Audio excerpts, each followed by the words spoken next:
Há quem descreva a morte como um outro lado de um fino véu, fino, porém inviolável, que divide a nossa certeza com uma outra possibilidade. Mas há quem conte sobre a proeza de ter atravessado essa linha tênue e que por alguns instantes experimentou o outro lado.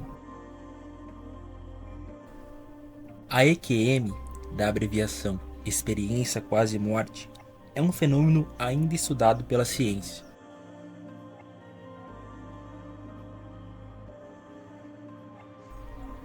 Segundo neurologistas, essa manifestação pode ocorrer quando há falta de oxigenação no cérebro.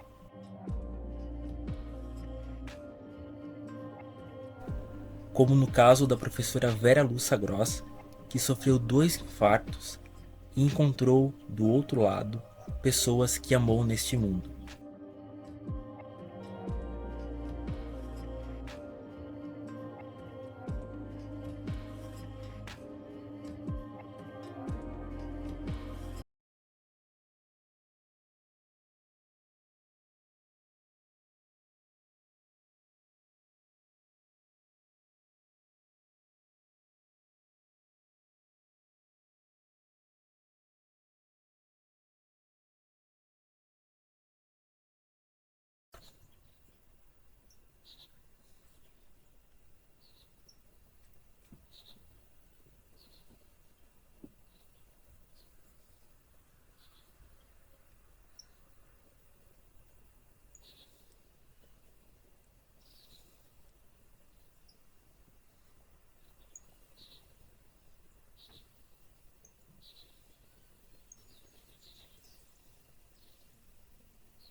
Ah, é aquela lá é porque vai ser difícil. Ô, Ellison, pega aí aquilo ali pra mim. Isso aqui fui eu que pintei. Aí o pessoal me pergunta, mas por que a senhora pintou ela saindo do mar e indo pro céu? Só que eu tô aguardando, né?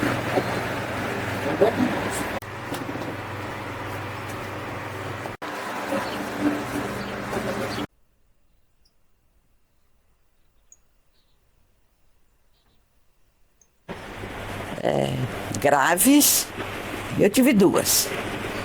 E mais leve, assim, de quase, e eu tive uma. Foi no ano de 1990, 96, no dia 11 de abril, apesar que tem uma parte de 2 dias antes que eu não lembro. Quem me conta é as pessoas que estavam comigo, tá?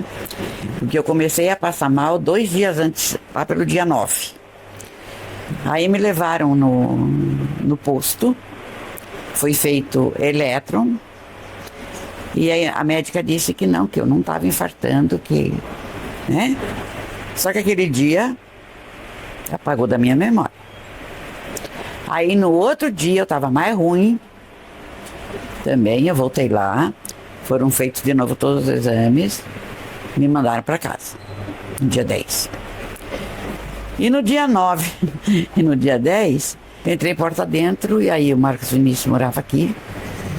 Aí eu disse para ele, meu filho, me leva para o hospital que eu não estou bem. E fui fazendo massagem.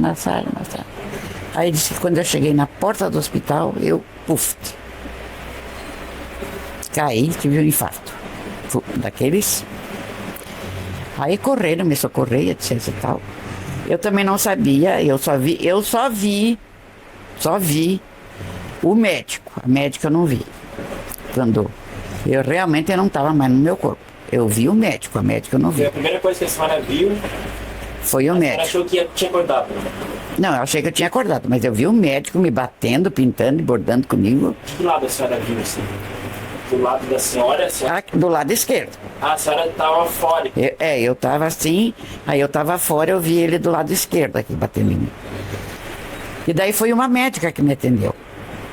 Fizeram massagem cardíaca, fizeram choque, pintaram e bordaram. Quando deu 4 minutos, quase 5 minutos, que eu não voltei, aí o Romeu, que é o meu médico até hoje, Romeu Borges, apareceu. Ele estava no hospital, chamaram ele. Mas ó, ele me deu cada soco. Primeiro ele me deu um soco bem... Aí ele pegou aquele aparelho de choque. Foi aumentando, foi aumentando. Quando deu 10 minutos e 20 segundos, eu... Mas quando voltei. a senhora fala deles, a senhora estava vendo eles Estava vendo ele. do lado deles. Estava do lado dele. Deitado no chão. Eu lembro que eu dizia pro Romeu, não me ressuscite, porque eu tô cansada. Não me ressuscite que eu tô cansada. Sabe? Mas daí não era para ser a minha hora, eu fui, né? Aí eu tive infarto. Eu fiquei 30 dias em coma. Num colchão de água. Aí me enchiam de bolsas de gelo. Essas bolsas de gelo era para descer a minha temperatura e eu não precisar de tanto oxigênio no cérebro. Porque as pessoas que voltam com sequela foi porque faltou oxigênio no cérebro. Tá? Então era para mim não precisar. Sei que até hoje a minha temperatura é abaixo daquela que é considerada normal. Tá? E durante esses 30 dias, eu tive, por exemplo, eu tive uma experiência com meu pai, porque o pai era que nem cão e gato. Ele me bateu muito, muito.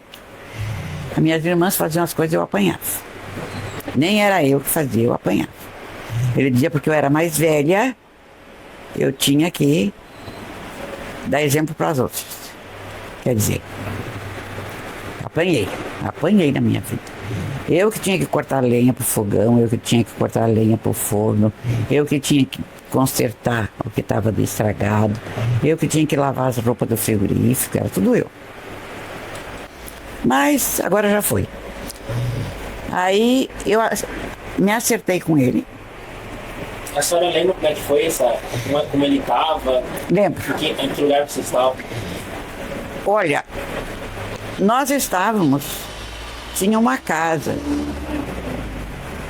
Não era a nossa casa, era uma outra casa. Era uma casa parecida com a casa do tio Napoleão.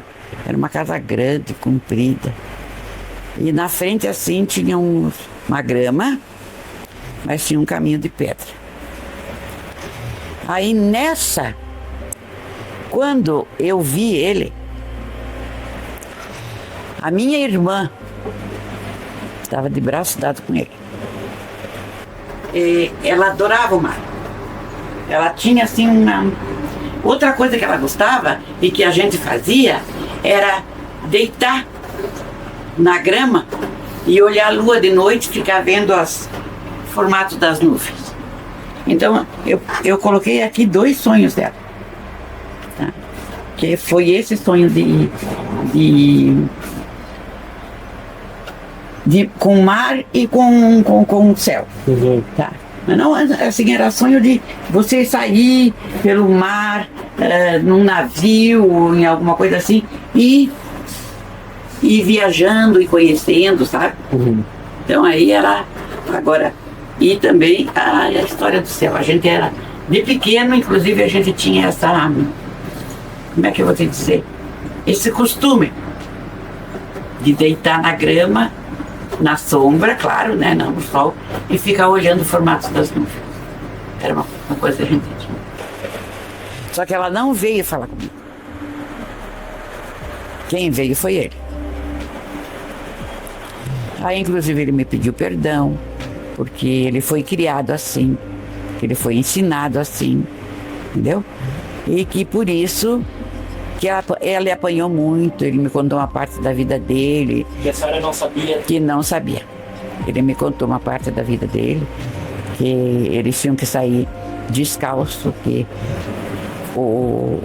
descalço, que eles não tinham calçado, com a carroça, faziam um monte de coisas, quer dizer, bem no interior. E que daí o meu avô criou eles dessa maneira. Tá? Então, era por isso que ele batia em mim, por isso. Só que assim, foi uma conversa tão boa que não tenho mais raiva dele. Uma conversa que a senhora nunca teve com ele em vida. Nunca teve com ele em vida. Foi uma conversa assim muito boa, onde ele contou uma parte da vida dele, daí ele contou que era só assim que ele sabia educar, e etc, né? Aí pediu perdão. Aí eu também pedi perdão para ele, porque depois dos 14 era cão e gato, porque ele vinha para cima da gente e eu, como estava fortona já, aí eu defendia as outras e defendia a minha mãe, porque ele ia para cima da minha mãe. Se ela defendesse a gente, ele ia para cima dela. Tá? Então, sabe? Tanto que quando eu fiz 18 anos, eu saí de casa, por causa dele. Aí fui morar com a minha tia e o tio Napoleão. Aí eu não consegui falar com a minha irmã. Eu vi a minha irmã. Eu vi a minha irmã. Mas ela estava assim, com um semblante calmo, bonito, tá? Um semblante em paz. Entendeu? Porque ela, quando ela estava numa depressão profunda. Aí eu associo as nossas conversas, que eram conversas de, como é que eu vou te dizer? As nossas conversas de sonhos. Entendeu? Sonhos que a gente tinha. Eu não posso te dizer o normal, eu posso te dizer o que, depois, quando a gente teve conhecimento. Porque ela morava em Chapecó e eu morava em Ceará. Ela tinha quantos anos quando te deu para você? 33. Ela é uma das mais novas. Ela depois de mim. Ah, depois de mim. Depois de mim. 33 anos. Só que assim, tinha coisas que a gente precisava saber e eles não falavam. Porque eu tinha muito contato com ela. Ela era madrinha do Marlon. Então, cada pouco eu estava lá em Chapecó, ou ela estava lá em casa, entendeu? Porque de Chapecó só era 72 quilômetros. Só que na frente da gente era uma coisa, por trás era outra. Só que ela estava numa depressão. Só que a gente não foi avisado que ela estava em depressão. A gente viu que ela estava em depressão depois quando achou algumas coisas que ela escreveu. Entendeu? E ela começou a beber. Começou a beber. Só que no dia que ela morreu no dia 6 de dezembro. Dezembro para mim é um terror. 6 de dezembro. Ela tinha ido de manhã fazer o cabelo, fazer as unhas. E aí disse que ela chegou em casa assim e disse pro Valmor, marido dela: "Você não sabe quem eu encontrei hoje?" Ele disse: "Eu não faço nem ideia." Aí ela disse: "Mas eu vou ver essa pessoa hoje à noite." Ela tomou banho, bem cheirosa, uma camisola bonita. Eles tinham uma arma lá, porque eles tinham uma lanchonete chamada Baitacão. Eles tinham uma arma lá e ele não viu que ela pegou a arma. E saiu.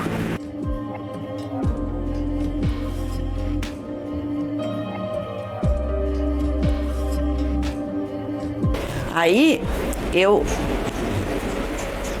ouvi e vi o médico falando que eu não tinha salvação. Que se eu me salvasse, eu ia ficar no fundo da cama, eu não ia mais andar, eu não ia mais falar, etc. Que eu ia ser uma inválida.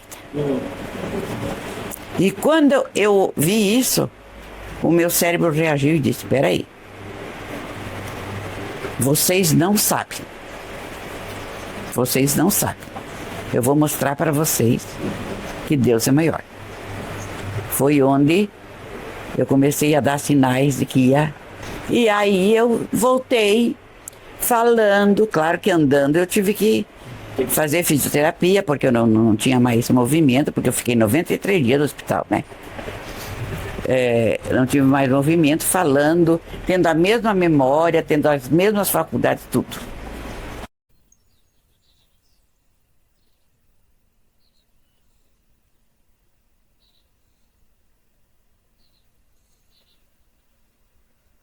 Numa EQM que eu tive, foi com a minha avó, a minha nona. Isso foi no segundo No segundo infarto. que a senhora teve. Sim, foi com a minha nona. Porque a minha nona morreu, o Marlon tinha 2 anos, quando ela morreu. Só que assim, a gente era muito ligada. A gente tinha assim uma ligação, não de neta e avó, uma ligação de mãe e filha mesmo. Porque eu morava em Concórdia, e daí, Dia das Mães, essas coisas, né? Páscoa, eu ia para casa da minha mãe lá em Capinzal. Mas antes de passar na casa da minha mãe, eu passava na casa da nona. Comprava presente para a mãe, eu comprava para a nona. Tá? Eu estava grávida, eu ia no colo da nona. Tá? A nossa ligação desde pequeno foi muito forte. Muito forte. Eu era cheia de alergia de pequena, eu tinha um monte de problema. Aí eu chorava de madrugada, a nona morava que nem aqui, e nós morávamos que nem ali no rancho, entendeu? E aí ela me escutava chorar, e o meu pai começava a xingar. E ela que atendia. Daí ela dizia pro dono: nego, vai lá buscar a menina, vai lá buscar a Bambina. Ela me chamava de Bambina. Vai lá buscar a Bambina. O nono levantava, ia lá, batia na porta, me pegava e levava para a cama deles. Os meus tios contam que diz que eu era o terror de pequeno. Coisa que eles nunca fizeram, de andar no meio, em cima da mesa, no meio dos pratos, essas coisas. A Vera fazia porque a Vera era a Bambina. E eles andavam comigo no pescoço pendurado. E aí, quando ela teve um AVC forte, aí eu saí de Concórdia e fui a Capinzal. Só que antes de eu ir a Capinzal, ela tentava se comunicar. Ela tentava se comunicar. E aí disse que a tia perguntava para ela o que ela queria. Aí disse que ela fazia assim. Ela foi parteira há muito tempo. Então eles achavam que ela dizia que estava... E aí um dia não sei quem perguntou para ela: a Bambina, avó? Ela fez assim. Eles sabiam quem era a Bambina, né? Aí ligaram para mim, eu vim. Tirei licença. A senhora já era casada? Já, tinha filho, o Leco tinha 2 anos. Tirei licença e vim para ficar com a nona. Só que assim, ela tinha um perfume característico que ela usava. Ela morreu e eu cada pouco sentia esse perfume. Até hoje eu sinto. De vez em quando eu sinto perfume. Entende? Eu sinto o perfume dela, eu sei quando ela está perto de mim. Tá? Aí nessa segunda vez que eu fui... Fui no caso EQM? Na EQM, eu encontrei com ela. Eu encontrei com ela. Ela me abraçou, me beijou, eu também abracei ela muito, muito, muito, muito. Aí ela foi e disse para mim: calma, Bambina, calma. Aquele bem jeito italiano, né? Calma, Bambina, calma. Tudo vai dar certo. Tudo vai dar certo. Onde é que ela estava? Eu vi ela na frente da casa dela. A senhora sentiu o cheiro dela? Sim. Senti o cheiro dela.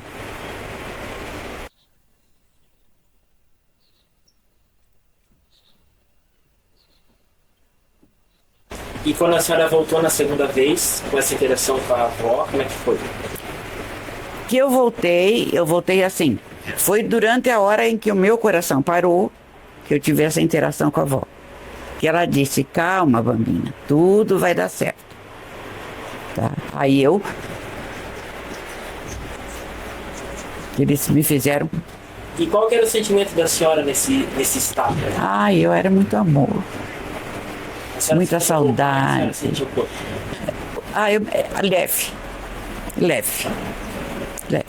Tanto que eu disse que morrer é bom. Entendeu? A senhora queria voltar? Não. Não queria voltar. A senhora se sentia pertencente Sim. Pertencente ao universo. àquele estado? Naquele estado. A terceira EQM que eu tive foi com o Sidney. Foi assim, não foi bem infarto, tá? Foi o meu coração passou de 200 batimentos. Que foi onde a minha terceira interação foi com o Sidney Pesce. Que eu encontrei com ele, super amigo. Eu sabia, acho que mais da vida dele do que a própria esposa, do que o próprio... Era um sabia. amigão. Amigão. Tanto que as críticas dele, quando ele precisava assim, tomar certas atitudes com relação à educação, ele sempre pedia para mim: Vera, vamos junto. E tu sabe como eu na garuva, o respeito por mim, o medo de mim é muito grande. Porque eu não mando dizer, tá? Eu simplesmente coloco os pingos nos i. Aí eu vi ele já tinha morrido, tá? Aí eu vi ele na frente de uma casa, sentado assim, numa cadeira de palha, chapéu na cabeça, tá? Assim como uma entrada. Aqui um rio, aqui uma estrada, e daí bifurcava para cá, e daí ia na casa onde ele estava. Era uma paisagem bonita, então. Era, na casa onde ele estava. E ele estava sentado lá na frente, numa cadeira de palha, e eu num banco. Aí ele disse para mim assim: tu tem obrigações a cumprir. Porque eu sempre dizia para ele: olha, cara, tu tem obrigações a cumprir. Você não... Uma vez eu até disse para ele assim: você não está fora do pinico. Você tem obrigações a cumprir. Aí ele disse para mim: tu tem obrigações a cumprir. Portanto, você volte e vá lá terminar de cumprir a sua obrigação. E daí eu... Só que agora, até hoje, eu não sei qual é a obrigação que eu tenho para cumprir. Porque eu já estava aposentada por invalidez, por causa do primeiro infarto, né? O Romeu me aposentou por invalidez. Isso porque levou 4 anos para eu aceitar que ele me aposentasse. Eu tenho 34% de função de injeção do coração e eu estava me incomodando demais, né? E ele não queria saber. Ele queria que eu saísse da sala de aula.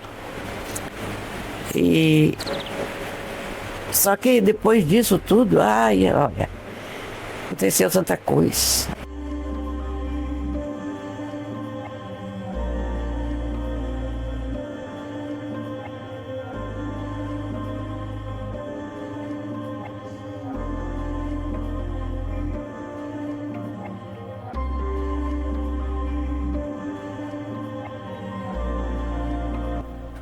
A professora catarinense ainda revela que essas experiências fazem parte de sua vida desde o nascimento.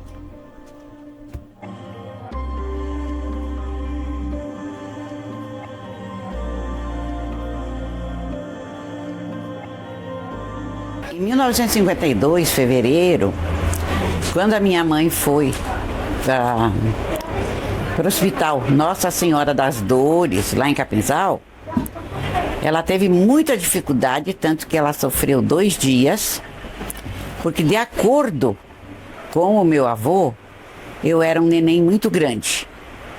E ela não estava tendo dilatação suficiente para que eu pudesse nascer. Então, na época, os médicos pensavam em fazer a primeira cesariana em toda a região. Aí o meu avô, pai da minha mãe, Francisco Afonso Ribeiro, foi para casa onde ele tinha a mãe dele, a avó dele, que era de descendência austríaca, tá? E contou que talvez tivesse que fazer essa cesárea, né? Aí a minha avó, deixa eu ver, a avó, bisavó, trisavó, essa austríaca disse pro vovô que não era para deixar cortar, porque a menina ia nascer até às 18 horas da tarde. Na época você não tinha como saber o sexo da criança, você só sabia na hora que nascia. E ela disse, a menina. Quando deu 17 horas e 45 minutos, eu nasci de parto normal. Tá? Então já foi uma experiência, ou não sei se foi uma, como é que eu vou dizer? Uma premonição do que eu acreditaria e da onde eu estaria futuramente. Tá? Então, já ali começou. Eu sempre tive visões, eu sempre tive, assim, premonições. A senhora lembra da primeira visão que teve? A minha primeira visão, eu estava lá na casa do vovô Afonso. Quantos anos a senhora tinha? Eu tinha mais ou menos, acho que uns 8 para 10 anos.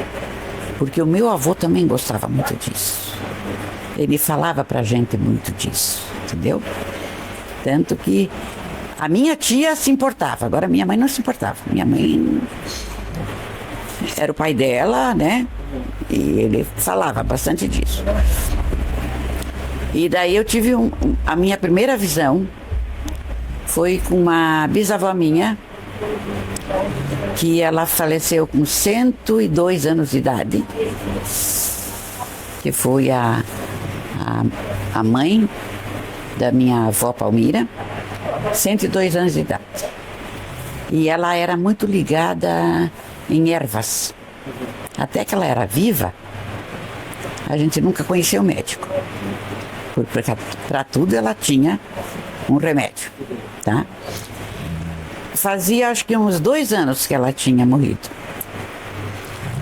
E em frente à varanda lá da casa do vovô, tinha um poço que foi cavado na pedra. E aí eu, saindo da varanda do vovô, eu olhei e vi a avó Vitorina tirando água do poço. Ela tirava água do poço com uma caneca do lado onde ela tinha um monte de erva. Aí ela disse para mim assim: esses chás vão curar a ferida da perna do teu tio, que era casado com a minha mãe, casado com a minha tia. Na perna ele tinha uma ferida muito grande. Aí ela me mostrou as ervas. Aí sumiu. Aí eu falei pro vovô, o vovô disse: não, se ela te mostrou, você vai e faz. Aí eu saí, a procura das ervas tá cheia, fiz o chá, assim, não fervi. Piquei as folhas, daí tu pega água fervente, joga em cima das folhas, é tipo uma infusão, e põe, tapa.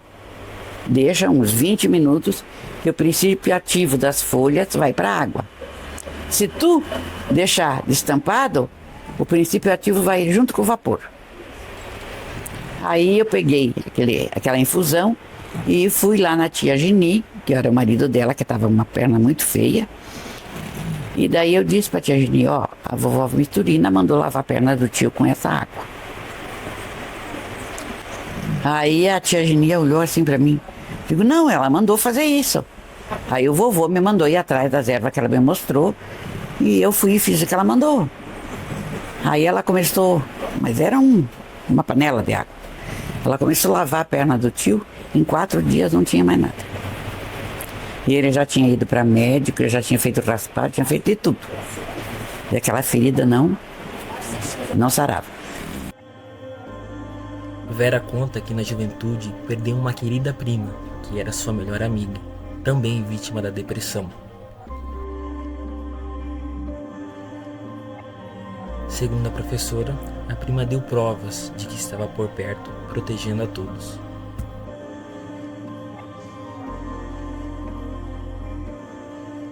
O nome dela é Marilde. Só que a gente sempre chamou ela de Bide. Uma prima. Uma prima. Marilde, a gente chamava de Bide. Ela era uma pessoa tão humilde, tão querida, que quando ela ia lá para casa e ficava uns 15 dias lá em casa.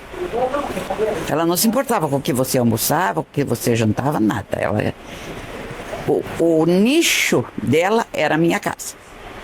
Ela vestia nossas roupas, porque a nossa diferença de idade, eu e a Bide, é de fevereiro, março, abril, maio, junho.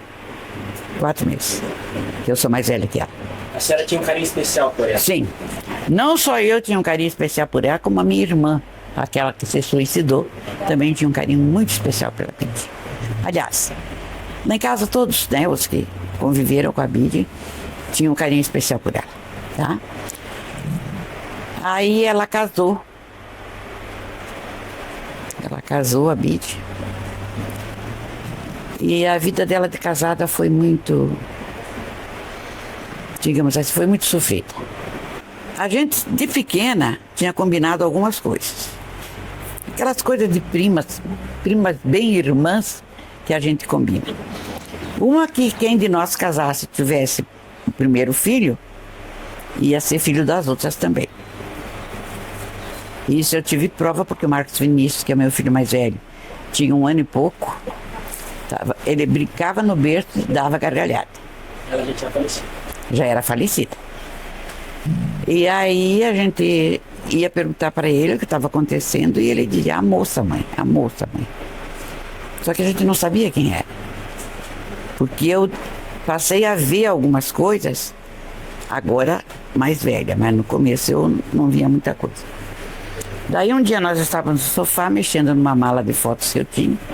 De repente caiu uma foto dela no chão. Aí ele se abaixou, pegou a foto e veio para mim. A moça, mãe. Quer dizer, era um juramento que a gente tinha feito pequeno. Aí ele tinha muito problema de infecção de garganta. Eu já tinha ido em todos os médicos lá em Concórdia, todos os otorrinos, tudo que tinha lá eu já tinha ido. Aí a minha irmã, a Anice, que morava em Chapecó, ela disse que tinha um pediatra muito bom lá. Só que eu não sabia que esse pediatra era espírita. E ele era muçulmano. Aí a gente foi consultar. Eu lembro que o Marcos Vinícius estava entre eu e a Veranice, que a gente chamava de Inice. Sentadinho assim. Aí ele olhou e disse assim, eu vou dar um remédio bem antigo para a senhora dar para ele e a senhora vai tirar o calçado do pé desse guri, porque ele não está tendo imunidade. Então, tira o calçado para ter imunidade. E eu estou vendo uma moça, ele descreveu a Bide todinha, com uma mão no seu ombro e uma no ombro da sua irmã, atrás do seu filho. Aí, pela descrição que ele deu, a gente só se olhou e sabia quem era. Tá? Quer dizer, ela estava atrás dele, cuidando dele, ao mesmo tempo que a nossa ligação continuava. Entendeu? Aí ele me deu os remedinhos, o Marcos Vinícius melhorou, agora depois de velho que começou a atacar a garganta de novo. Então, isso foi um episódio, foi depois da morte dela. Outro episódio que teve com a Bide foi no ano de 81. 82 teve aquela grande enchente, lembra? Tá? Foi finalzinho de 81, já estava chuvarada. Nós tínhamos vindo morar em Concórdia e a gente morava em Ceará antes. Concórdia de Ceará dá 72 quilômetros. Aí a gente foi morar para Concórdia e eles não tinham professor no ensino médio para me substituir, porque eu lecionava biologia, química e física. Tá? Teve uma época que eu dei matemática também, mas naquele ano eu estava com essas 3 disciplinas. Aí a gente fazia mutirão, 3 dias por semana. Um dia eu ia para dar só biologia, outro dia só química, outro dia só física. Quando eu ia de carro, eu ia e voltava, a prefeitura me pagava o transporte. Quando eu ia de ônibus, para voltar, a prefeitura me mandava me trazer. Porque eles não podiam ficar sem professor, porque senão não fechava o ano. E numa dessas, eu fui de carro e eu estava voltando, mas era muita chuva. O limpador de para-brisa não dava conta. Aí, quando eu cheguei mais ou menos na metade do caminho, porque o asfalto, ele vai beirando aquele morro que tem lá no oeste, eu vinha devagar por causa da chuva e eu vi um vulto no meio do asfalto. Aí, eu fui devagarinho e deixei esse vulto à minha esquerda e fui para a direita. Quando eu fui para a direita, o vulto também foi. Aí eu vinha para a esquerda, o vulto também vinha. Aí eu digo, meu Deus, será que é alguém que eu mate ou quer ser jogado debaixo do carro? Aí eu abri a porta, peguei uma sombrinha, naquela chuva toda, e fui mais adiante, com as luzes acesas, ver quem era, porque não acompanhava, né? E aí eu vi essa minha prima. Ela só fazia assim para mim. Para. Eu vi a boca dela dizer, pare. Pare, pare. Aí eu me assustei. Porque para ela me mandar parar, alguma coisa tinha. Aí ela sumiu. Aí eu fui lá perto, com a luz do carro ligada, fui lá perto de onde ela estava. Tinha desmoronado o asfalto. Se eu tivesse ido mais um pouco para frente, eu tinha caído naquele buracão. Dava acho que uns de 80 a 100 metros de fundura. Não tinha sobrado nada da Vera aqui. Tá? Então, algumas experiências que a gente tem que levam a gente para a parte mais espiritual. Não tão racional. Entendeu? Apesar da senhora ser uma professora de biologia, de física... E de química. Mas essa minha parte sempre existiu. E eu nunca disse para os meus alunos que eu não acreditava nisso. Eu sempre afirmei que eu acreditava nisso. E quando a senhora estudava, a senhora não tinha um conflito entre a ciência... Não. Porque eu sempre pensei assim. Se a gente foi feito assim, tá? A gente foi feito dessa forma. Com as células, com o sangue, com ribossomas, com cromossomas, com complexo de Golgi, com núcleo, com DNA, com cromossomo. Porque se nós tirarmos tudo, vai sobrar uma célulazinha, né? Tudo vai sobrar uma célula. Só que cada tipo de célula tem a sua função. Eu sempre digo que Deus fez a nós uma máquina perfeita, que quem quebra somos nós mesmos. Tá? Cheia de engrenagens, bastante complexa, porque é complexo, tá? E no finalzinho você se transforma num átomo de carbono. É, na verdade. Só que assim, essa minha parte, ela não interferia na parte espiritual. E a espiritual também não nessa. Porque quantas vezes eu pedi assim, que eu sabia que tinha certos assuntos que era difícil entrar na cabeça dos alunos. Então eu pedia para Deus, me ajude, me dê uma luz, por onde que eu posso ir, o que eu posso fazer para eles aprenderem. Aí eu fui criando palavra cruzada dentro da disciplina. Eu fui criando paródias com músicas que estavam né? Paródias com o texto, as partes principais eu enfiava dentro da paródia, entende?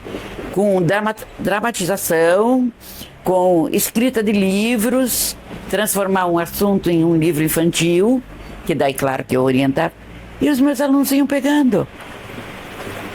Só que às vezes o pessoal dizia assim, mas da onde que vem isso? Eu digo, olha, gente, é inspiração divina. Entendeu? Porque senão o outro não ia dizer para mim fazer, faça assim, faça assim, faça assim. Meu anjo da guarda que deve ter tido bastante problema. E, Vera, o que senhora tem a dizer para as pessoas que não acreditam que possa existir sim uma outra possibilidade, um outro lado? Eu falo para elas o seguinte, que elas analisem a vida delas, porque tem gente que tem muita inveja dos outros, tem gente que é muito maldosa, tem gente que tem prazer em destruir o outro, em humilhar, tá? Que não ajuda, não faz caridade. Não faz caridade nenhuma. Dizer para eles que com tudo que me aconteceu, eu aprendi a perdoar. Eu aprendi a perdoar, porque não porque às vezes as pessoas mereçam, mas porque eu mereço. Eu mereço, tá? Eu aprendi a agradecer o que a gente tem, o que a gente conseguiu conquistar.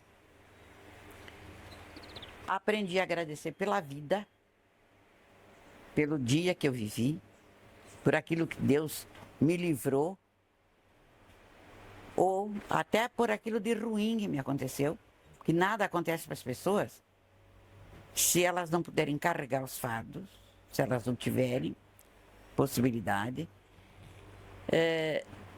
se elas não forem merecedoras, ou até para aprendizagem, para aprender. Porque é só elas pegarem e dar uma voltinha no cemitério. Alguns têm túmulos maravilhosos, outros têm só a terra. Será que aquele que tem só a terra, ou aquele que tem túmulo maravilhoso, qual é a diferença entre eles? Não apodreceram? A diferença pode ser que um está numa condição do outro lado melhor.